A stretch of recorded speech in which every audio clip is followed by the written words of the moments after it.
Good afternoon, I'm Malcolm Jordan and this is your Midday News Fix for Monday the 10th of November. Te Pāti Māori's National Council is expelling MPs Mariameno Kapakingi and Takuta Ferris from the party. The decision made last night takes effect today.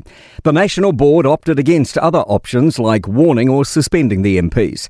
Co-leaders Rawiri Waititi and Debbie Ngarewa-Packer say the past 6.5 weeks of party infighting needed to stop. It had to come to an end, and so we've brought it to an end. We must move on. It was really important to us, as a movement, and to Rawiri and I personally, that we regained the confidence of tangata tiriti.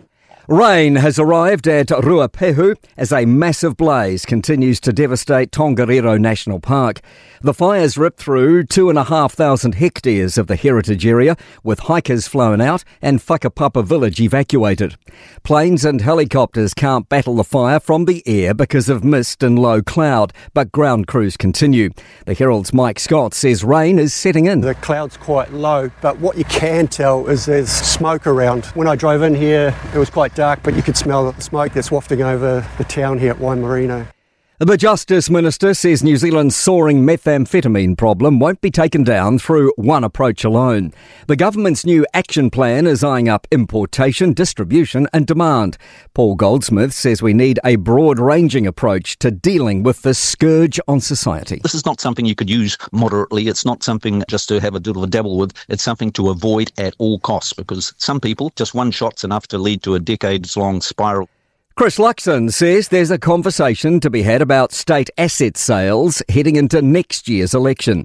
Treasury's calling for better management of state assets and liabilities. It's warning that the Crown's finances are unsustainable, with the debt being used to cover operating costs.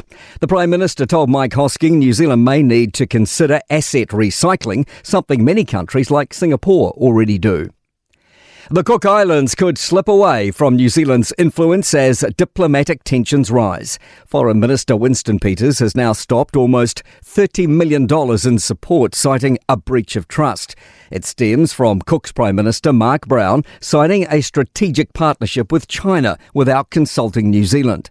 International relations expert Stephen Hoadley says is picking the Cooks won't give in and instead continue to turn to China. They're going to float a $30 million loan from China's Asian Infrastructure Investment Bank and go further into debt to China. The Police Minister says he empathises with officers after a former Deputy Police Commissioner's guilty plea. Jevon McSkimmings admitted having material on work devices, including child sexual exploitation and bestiality. Mark Mitchell says he supports the Commissioner beginning work on revoking McSkimmings' police medals. He says this is a really bad look for police and staff are at the front of his mind.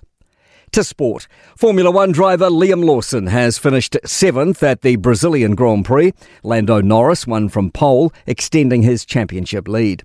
The Silver Ferns have beaten Scotland 63-41 in their netball test at Glasgow. Manchester City have moved to second on the Premier League football ladder with a 3-0 home win over Liverpool.